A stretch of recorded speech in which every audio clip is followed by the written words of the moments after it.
my dear viewers, welcome back. Today we are going to talk about will.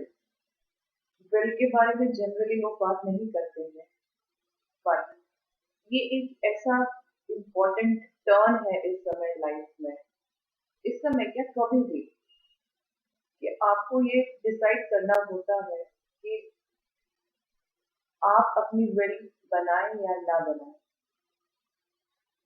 Will बनाना जरूरी है, ये तो हम सभी जानते हैं, क्योंकि डेथ जो है वो सर्टेन है, डेथ निश्चित है। हम सभी जानते हैं हमें एक ना एक दिन जाना है, बट समय निश्चित नहीं है। तो इतने अनिश्चितता जो है, इतनी अनसर्टनिटी जो है, तो इसमें क्या करना चाहिए ताकि जब आप जाए तो आपके पीछे जो आपके डिपेंडेंट्स हैं, आपके लव्ड वंस हैं, जैसे आप बहुत प्यार करते हैं, जिनके लिए आप जी रहे हैं, आप उनके लिए ऐसा क्या करके जाएं कि वो बाद में परेशान ना हो एंड आपके जीते भी या आपके न रहने पे भी उनके ऊपर कोई समस्याएं ना आए। तो आज हम इसी टॉपिक पर बात करेंगे। हम सभी जानते हैं कि हम किस पैंडेमिक के दौर से गुजर रहे हैं, किसी का कुछ नहीं पता है। I know it is very sad, but चीज ऐसी है, हर किसी को एक्सेप्ट करना पड़ रहा है। So why not take it as a very positive step, so that हम इसे प्लानिंग की तरह यूज कर सकें, सो दैट अगर हम हैं तो हम अपने परिवार का देख रेख कर ही रहे हैं, बट इन केस अगर हम ना हो देन व्हाट। तो आज हम इसी टॉपिक पे बात करेंगे। You have to stay till the end, so that मैं आपको जो ड्राफ्टिंग बताऊंगी, आज मैं आपको 2 ड्राफ्टिंग्स बताऊंगी, जिसमें हम एक सिंपल विल, जो कि बहुत ही सिंपल है, जिस सिंपलिसिटी से मैं कह रही हूँ उतनी ही सिंपल विल है, और एक विल है जिसमें हम अपने ट्रस्ट क्रिएट करते हैं और उस ट्रस्ट के हिसाब से अपनी विल को एग्जीक्यूट करवाते हैं। So you have to stay till the end, so that हम इसकी लीगल रिक्वायरमेंट, लीगल फ्रेमवर्क और क्या क्या इंपॉर्टेंट पॉइंट्स है इसके ड्राफ्टिंग में, उसका ध्यान रख सकते हैं। सो विल, जैसे कि आप सभी जानते हैं, it is a document that spells out who should get your assets after your death. हम सभी जानते हैं परिवार में बहुत तरीके के लोग होते हैं, 5 उंगली एक जैसी नहीं होती हैं। So you have to bear with it, हमें उसके साथ जीना होगा। कोई बहुत सीधा बच्चा होता है, कोई बहुत टैलेंटेड बच्चा है, या कोई बहुत ऐसा है कि जो अपना देख रेख कर सकता है। सो ये आपको डिसाइड करना है कि आप अपने, इट्स योर विल, आपकी इच्छा है कि आप अपनी जो भी प्रॉपर्टी है या जो भी आपके पास है असेट्स, वो आप किसको देना चाहोगे। सो हमारी कंट्री में जो है वो इंडियन सक्सेशन एक्ट 1925 गवर्न करता है। It is the codified law applicable and governing the law of succession, and in case of any dispute one has to look at the provisions, the interpretation and the jurisprudential developments under this law. तो अगर आप bill नहीं बनाएंगे तो Indian succession act 1925 will come into picture, और फिर वो जैसा डिसाइड करता है वैसा आपके केस में डिसाइड होगा। तो हम क्यों किसी एक्ट को डिसाइड करने दें, हम अपनी विल बनाते जाए, खुद बनाते जाए। A will can be written at any time during the lifetime of the person, but can be executed only after the death of the testator. Testator मतलब जो will बनाता है। तो मैं आज अगर मैं ये सोचती हूँ कि आज मैं यंग हूँ तो मुझे विल की क्या जरूरत है, नहीं, इट्स अ मिथ। आज मैं इस पूरे डिस्कशन में मिथ भी हटाऊंगी कि हम क्या मिथ लेके चलते हैं अपने दिमाग में, जिसकी वजह से हम बिना विल बनाए या बिना अपने चीजों को प्लान किए हम चले जाते हैं। So uh will can be written any time, आप कभी भी विल बना सकते हैं, कितनी भी बार उसे बदल सकते हैं, कोई लीगल रेस्ट्रिक्शन नहीं है विल बनाने में। जैसे मेरे पास आज 2 प्रॉपर्टी हैं, आज मैंने विल बना दी कि मेरे 2 बच्चे हैं, एक बच्चे को ये, दूसरे बच्चे को दूसरी प्रॉपर्टी। कुछ सालों बाद मेरी और एक आध प्रॉपर्टी बन गई या बिक गई, whatever the scenario. तो आप फिर से एक विल बनाएंगे जो आप पहली विल को चेंज करेंगे यानी दूसरी विल बनाएंगे. So there is no legal restriction. तो आप देखिए इतना वंडरफुल डॉक्यूमेंट है ये जिसमें आपके पास कोई रेस्ट्रिक्शन नहीं है. आप जब चाहें तब अपनी मर्जी से जितनी बार चाहे अपनी मर्जी से उसे चेंज कर सकते हैं. हालांकि एडवाइजेबल नहीं होता है बट फिर भी क्योंकि आप ये कहो कि मैं हर साल प्रॉपर्टी खरीदता हूँ बेचता हूँ तो क्या मैं हर साल विल बनाऊं? नो. आपने इस साल बना ली एंड उसके बाद जब आपको लगता है कि अब मेरे पास प्रॉपर्टी का और ज्यादा शेयर बहुत ज्यादा हो गया है देन आप फिर से बना लो. There is no harm to it. A will can also be withdrawn or cancelled by the testator at any time during their lifetime. क्योंकि ये जो विल है ये आपके जीते जी एग्जीक्यूट नहीं होनी है. ये आपके जाने के बाद काम करने वाली है. सो आपको केयरफुल होना है. विल क्यों होनी चाहिए ये सबसे इम्पोर्टेंट है कि अरे क्यों क्या जरूरत है. ये तो जिन लोगों के पास बहुत पैसा होता है वो बनाएंगे. नहीं, इट्स अ मिथ. जिन लोगों के पास बहुत पैसा होता है सिर्फ उनके लिए ये जरूरी नहीं है. बहुत सारे अच्छे रीजंस हैं विल बनाने के. पैंडेमिक ने हमें पता नहीं क्या क्या सिखा दिया है. उसमें से ही एक है ये विल बनाना. कि विल बनाना आज कितना इम्पोर्टेंट है. सबसे पहली बात तो ये होती है कि आपके दिमाग में बिल्कुल क्लियर पिक्चर है कि मुझे अपने बच्चों को ये देना है, अपनी बीवी के लिए ये करके जाना है या अपनी वाइफ के लिए. या आप वाइफ हो, अर्निंग फैमिली मेंबर हो एंड आपके पास आपके नाम पे भी प्रॉपर्टी है. जैसे मेरे नाम पे कुछ प्रॉपर्टीज है तो मेरे पास अगर 2 बच्चे हैं या 3 बच्चे हैं तो मैं अभी से डिसाइड कर चुकी हूँ कि मुझे किसको क्या देना है. But I will have to write it. अगर मैं ऐसे ही चली गई तो मेरे मन की बात कौन समझेगा? बच्चे लड़ेंगे. वो हम नहीं चाहते हैं. You can keep your assets out of the hands of people you don't want to have them. देखिए सबसे इम्पोर्टेंट पॉइंट है हम नहीं चाहते कि कोई जो हमारे बहुत अजीबोगरीब रिलेटिव है, अजीबो गरीब लोग हैं जो हमारे आसपास है और वो हमारे असर के पीछे लगे हुए हैं. Yes of course it's a planning. You can identify you should care who should care for your children. अगर आपके बच्चे छोटे छोटे हैं अभी तो अभी आपका विल बनाना बहुत जरूरी है. बिकॉज इन केस अगर आपको कुछ हो गया देन व्हाट अबाउट देम. जो हो सकता है जो कल्प्रिट इंटेंशंस वाले आपके फैमिली रिलेटिव्स है वो आपकी प्रॉपर्टी भी ले ले और आपकी बच्चों की देखभाल भी ना करे या उन्हें बहुत इनट्रीट करे. तो ऐसा क्यों करना है? Your heirs will have a faster and easier time accessing your assets. आपकी अगर विल होगी देन आपके जो लीगल हायर्स होंगे उन्हें बहुत अच्छे से अपने असेट्स मिलेंगे. मैं अक्सर कहती हूँ रादर कि ये बड़े बुजुर्ग चले जाते हैं और विरासत में अपने लीगल हायर्स को झगड़े देके जाते हैं. तो वो झगड़े क्यों देके जाते हैं? वो इसीलिए देके जाते हैं बिकॉज वो बिना विल के जाते हैं. तो अगर उनके 5 बच्चे हैं, 5 बेटे हैं तो और एक बड़ा मकान है तो उस मकान में 5 का कितना हिस्सा है ये कोई डिसाइड नहीं करता है. सब लड़ते हैं. So let us not do that. जिनकी परवरिश हमने इतने प्यार से की है, इतना बड़ा किया है, उनके लिए हम कुछ ऐसे पैरामीटर्स फिक्स करके जाएं कि वो हमारे साथ जैसे खुश हैं हमारे बाद भी वैसे ही खुश हैं. अगर आपको कोई गिफ्ट या चैरिटी करनी है जैसे मैं कई बार सोचती हूँ कि जब मैं जाऊं तो अपना ये वाला जो मकान है ये किसी मंदिर को दान देके जाऊं या किसी अनाथ आश्रम के लिए देके जाऊं. तो ये आप विल में ही प्लान कर सकते हैं क्योंकि जीते जी तो आप नहीं दोगे, नहीं भी कर पाते हैं. पर हम ये सोचते हैं जब तक हम हैं तब तक उसका बेनिफिट ले लें और नहीं रहे तो फिर हम उसे डोनेट करके जाएं. तो ये वाली प्लानिंग भी आप अपने सिर्फ विल से ही कर सकते हैं. Wills can vary in their effectiveness depending on the type, though no document will likely resolve.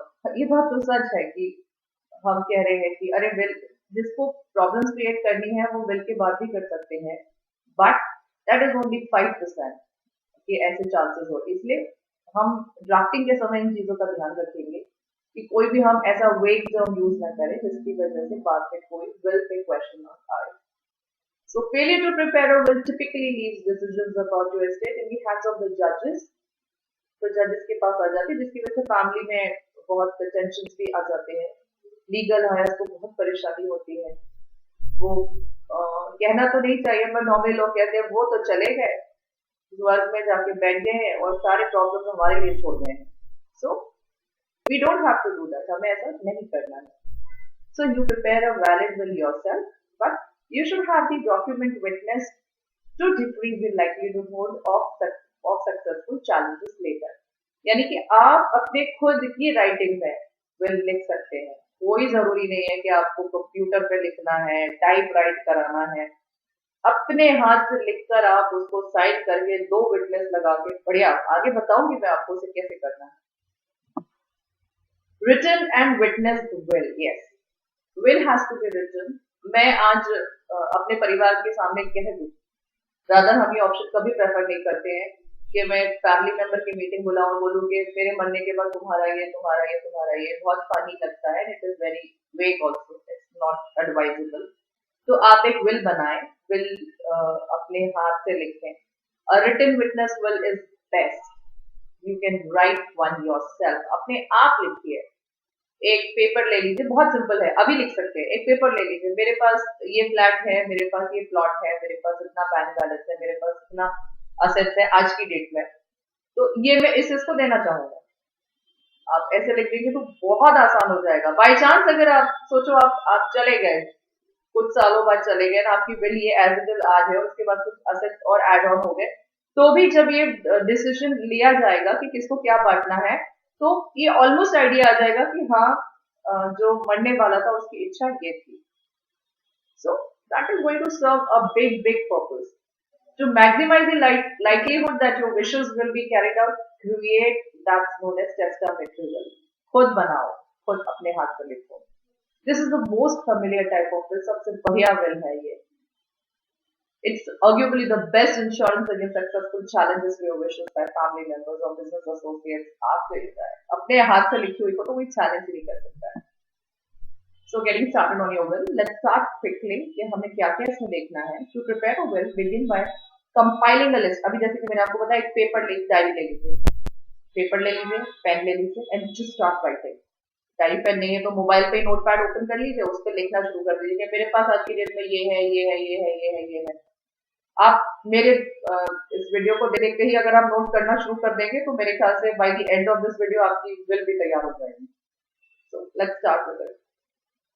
तो आप अपना नोट कर लीजिए, मेरे पास आज के डेट में ये असेट्स हैं और लेनदारी इतनी है, देनदारी इतनी है, एंड आप के कहाँ कहाँ पे बैंक अकाउंट एफडीज है, ये आपको मोटा मोटा याद होता ही है। और आप अपने लीगल हायर्स की लिस्ट बनाइए। आज की फैमिलीज काफी छोटी होती है, पेरेंट्स होते हैं, बीवी बच्चे होते हैं, तो आप वो लिस्ट बनाइए, वो भी ज्यादा बड़ी नहीं है। तो एक तरफ हमारे पास लीगल हायर्स है, एक तरफ हमारे पास असेट्स है, assets liabilities and other assets that you wish to transfer to a particular person or entity। जैसे किसी ट्रस्ट को आप डोनेट करना चाहते हो आपके जाने के बाद, तो आप वो भी लिखिए। If you wish to leave certain personal property to specific hires, begin a list of those allocations for eventual inclusion in your will। हम सारे चीजों को अपनी will में इंक्लूड करेंगे। It can also include specifics that will help your executive settle your estate, including account numbers, passwords and even burial instructions। मरने के बाद आप मुझे यहाँ जगह दिलवाओगे, ये भी चीजें हमने देखी हैं कई बार। आप अपनी ऐसी इच्छाएं भी जाहिर कर सकते हैं।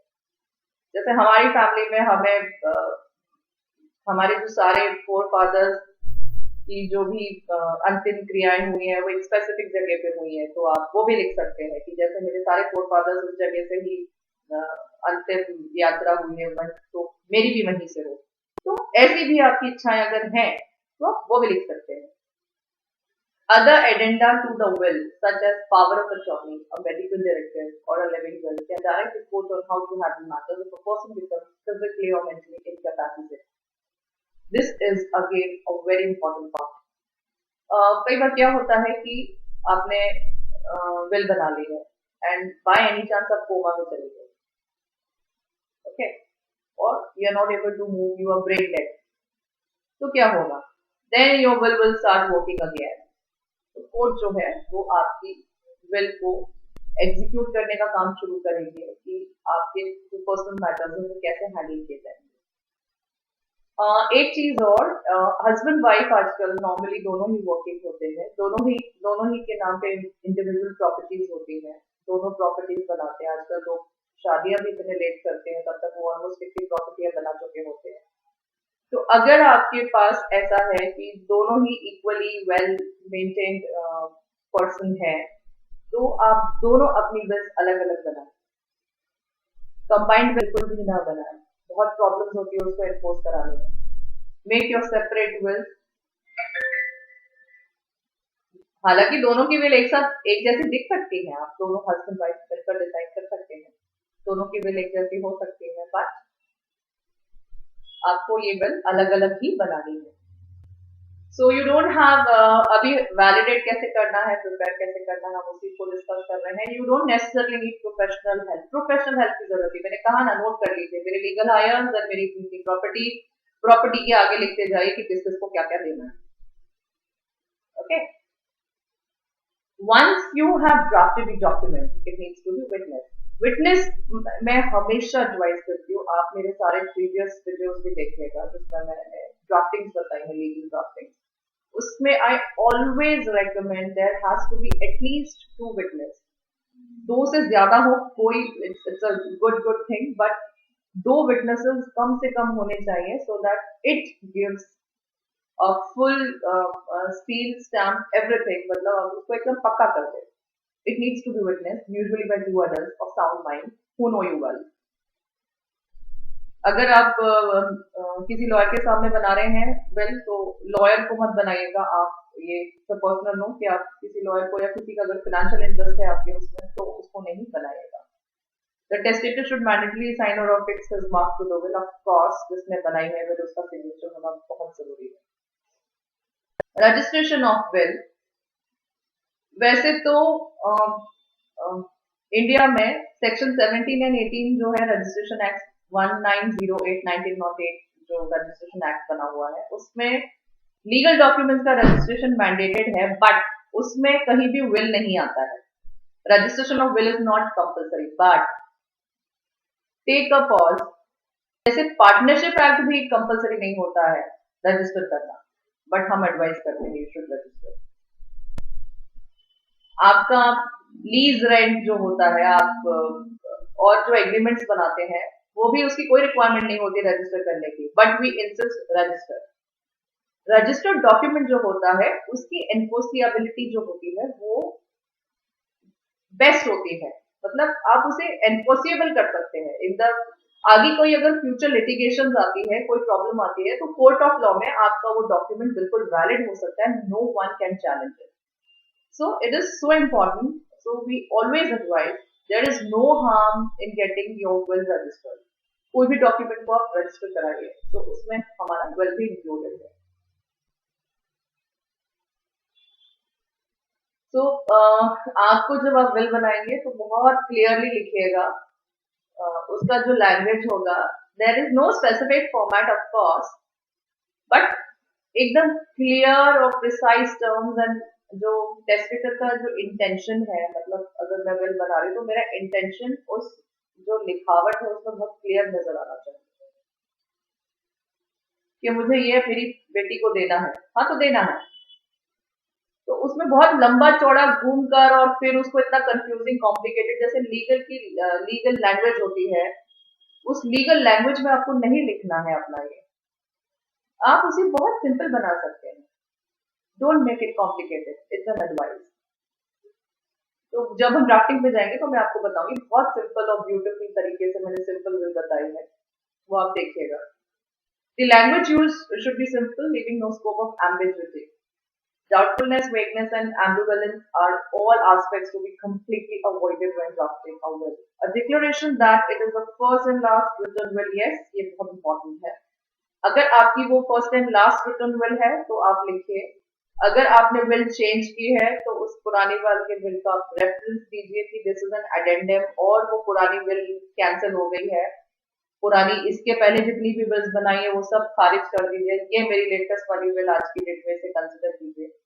तो आप रेफरेंस दे सकते हैं, मैंने इस डेट में इतनी विल्स बनाई, तो पता चल जाए कि अब आपकी विल में कोई प्रॉब्लम नहीं है।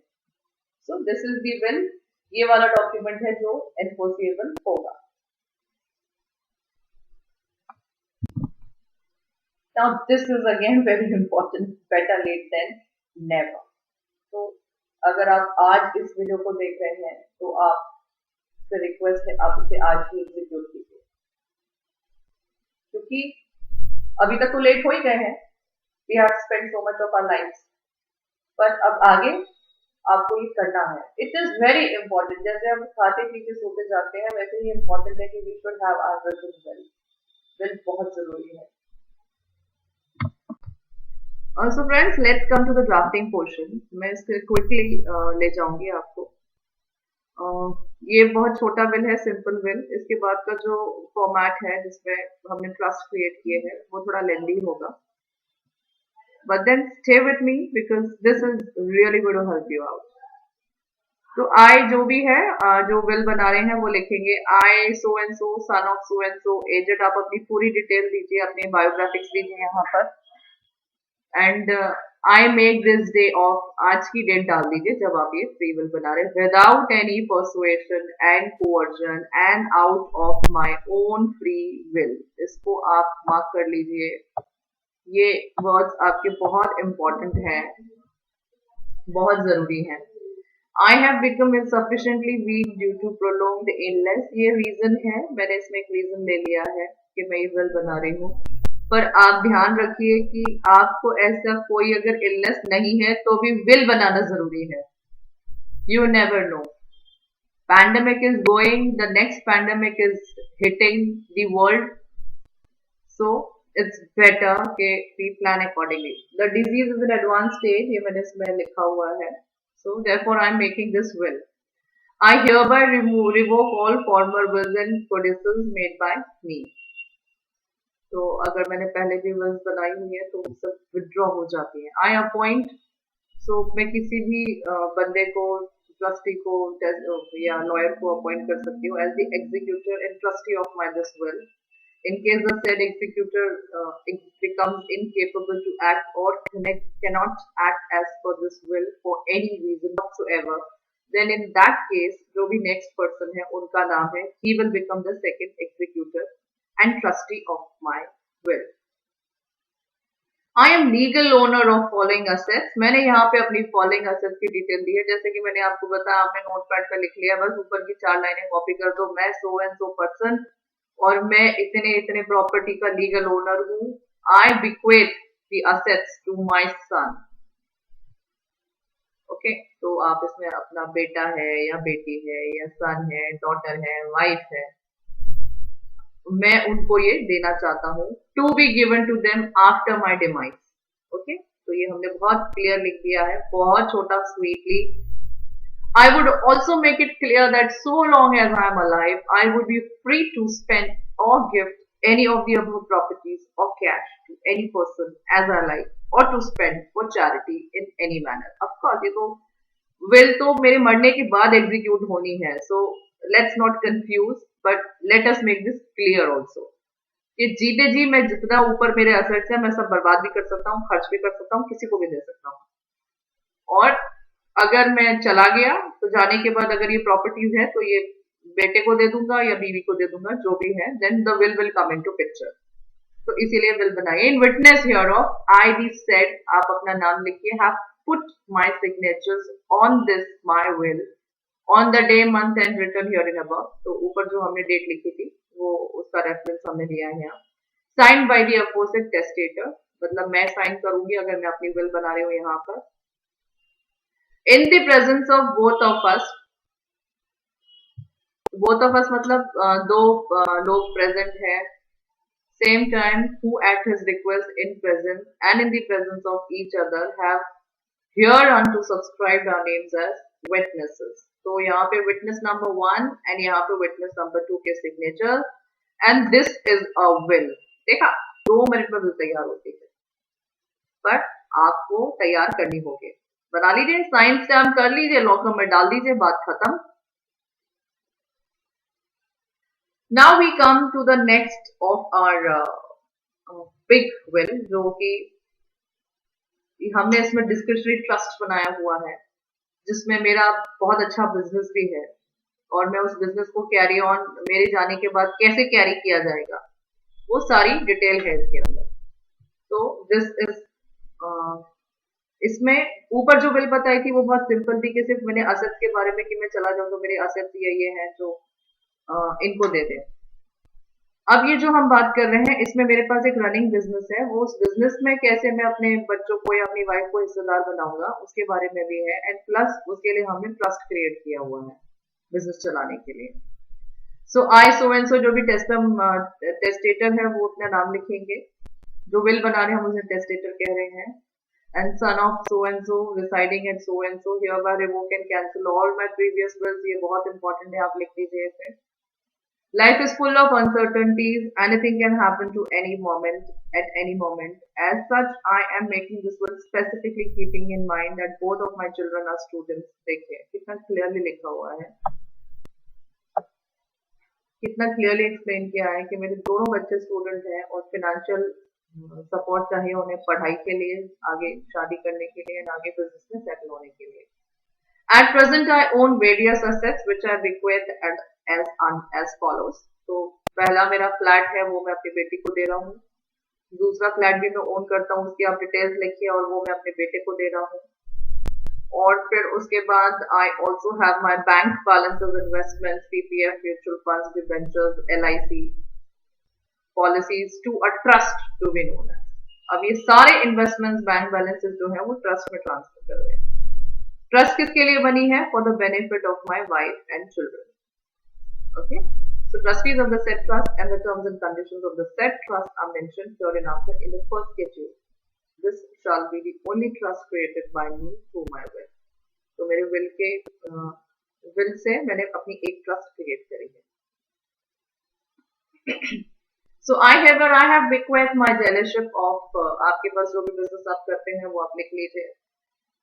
जिस डेट में विल बना रहे हैं उस डेट में कैपिटल अकाउंट का बैलेंस आएगा, तो उसमें आपने प्रोपोर्शंस दे दिए हैं कि मेरी बेटी को आप पार्टनर ले लीजिए, और क्योंकि मेरा बेटा अभी नाबालिग है तो उसको प्रॉफिट्स का 45% आप दीजिए, एंड जब बेटा मेरा मेजर हो जाएगा तो बेटी को रिटायर कर दीजिए, तो बेटा विल टेक द 50%। इतना ब्यूटिफुली इसको ड्राफ्ट किया गया है। I bequeath all the assets other than the assets mentioned above to my wife. इसके अलावा अगर कोई असेट होता है, देखिए कितनी क्लियर है, जैसे कभी आपने विल बनाई और आगे जाके भी कुछ प्रॉपर्टीज बनाई और उसका इंडिकेशन इसमें नहीं है तो वो बहुत क्लियरली आपकी वाइफ को चला जाएगा, है ना, बिकॉज ऊपर के असेट्स तो डिसाइडेड है इसको देने, उसके अलावा कोई भी असेट्स है तो that will go to your wife और to your spouse whoever. Wife ने बनाई है तो आपके हस्बैंड को, हस्बैंड ने बनाई है तो अपने वाइफ को। All my liability should be transferred to Messrs. जो आपका बिजनेस है and should be taken over as per the clause। Clause आ गया यहाँ पर 4। It is desired that no श्राद्ध ceremony should be performed on Siya, Vara and Chamahi। Normally आपके जाने के बाद ये बहुत सारे रिचुअल्स होते हैं, तो कई बार लोगों की ये इच्छा होती है कि जब मैं जाऊं तो प्लीज आप रोना नहीं, एंड रो के आप ये सब मत करना। तो ये आप अपनी डिजायर है, आप ये लिख सकते हैं, या यहाँ पर आप ये भी लिख सकते हैं कि आप मेरे जाने के बाद आप इस वाले आश्रम में इतना दान जाएगा या ये वाला गिफ्ट जाएगा। So my wife shall be the sole executor of this will. तो वाइफ को बना दिया है sole executor. The name of the trust hereby created by this will be named as, name आप डाल दीजिए। The first trustee shall be, दो trustees का नाम आ गया। The trustee shall hold the corpus and the income of the trust for the beneficiaries mentioned here। तो 3 beneficiary है, बीवी और बच्चे। बीवी और बच्चों के नाम पे ही ये ट्रस्ट बनाया गया है, उनके बेनिफिट के लिए बनाया गया हुआ है। एंड फिर उसके बाद ये टर्म्स एंड कंडीशंस हैं जो हमने इसमें बहुत क्लियरली लिखे हैं। दोस्तों अगर आपको ये टर्म्स एंड कंडीशंस भी जानने हैं एंड आपको इसका रेडी फॉर्मेट चाहिए, ये बहुत ब्यूटीफुल तरीके से मैंने इसको ड्राफ्ट किया हुआ है। इसमें हर एक चीज है, फाइनेंशियल, लीगल इम्प्लीकेशन सब कुछ है। अगर आपको ये चाहिए तो आप मुझे कमेंट्स में लिखिएगा। एंड सिंपल विल तो मैंने आपको बताई भी है, वो भी बहुत सिंपल है। अगर उसका भी फॉर्मेट आपको चाहिए तो आप लीजिएगा। लास्ट में हमने इसमें सारे टर्म्स एंड कंडीशंस डाल दिए हैं। लास्ट में testator will sign it and दोनों के प्रेजेंस में ये विटनेसेस साइन करेंगे। तो विटनेसेस के साइन होते ही ये डॉक्यूमेंट बिल्कुल कंप्लीट है। आप चाहे तो आप इसको नोटरी पब्लिक में इसको रजिस्टर भी करा सकते हैं। रिक्वायरमेंट ऑफ लॉ नहीं है। आपने एक बार साइन कर दिया, 2 विटनेस ने साइन कर दिया, then I think this a very perfect document. तो आई होप आपको बिल्कुल इसके लीगल इम्प्लीकेशन समझ में आ गए होंगे। इट इज वेरी इंपॉर्टेंट, आज का नीड ऑफ द आवर है, समय की रिक्वायरमेंट है, जरूरत है कि आप एक विल बनाएं। और अभी तक तो शायद आप विल बना चुके होंगे, जैसे मैंने आपको बताया। आपने अगर मेरे साथ साथ आपने अपने असेट्स लिस्ट किए होंगे और अपने लीगल हायर्स लिस्ट किए होंगे, तो आपने अभी तक सोच भी लिया होगा कि ये मैं इसको दूंगा, ये मैं इसको दूंगा, ये मैं इसको दूंगा। तो बस आपको उसे सिर्फ पेन और पेन डाउन करना है और अपने साइन फिक्स करने हैं, 2 विटनेस के सामने लगाना है। 2 ऐसे लोगों को आप चुनिए जो जिन पर आपका बहुत विश्वास हो एंड वो आपके फाइनेंशियल मैटर्स डील ना करते हो। तो I hope this was very good. आपको अगर इसका ड्राफ्ट चाहिए तो आप मुझे कमेंट्स में लिखिएगा। मैं हमेशा ही आप लोगों से कहती हूँ कि I am always there to help you out. ये ड्राफ्टिंग एंड ये सब आपको करने की जरूरत नहीं है। आप मुझसे इजीली ये फॉर्मेट्स ले सकते हैं। मैंने तो बनाए हुए हैं ये, तो आप मुझसे ये आराम से ले सकते हैं। एंड वीडियो कैसा लगा मुझे कमेंट्स में जरूर लिख के बताइएगा। इसके अलावा भी अगर आपको कोई वीडियो चाहिए इम्पोर्टेंट टॉपिक पे, तो आप मुझे जरूर बताइएगा कमेंट्स में, तो मैं भी वो आपको provide करवाऊंगी। So needless to say, friends, if you have to please like it, share it, subscribe it, and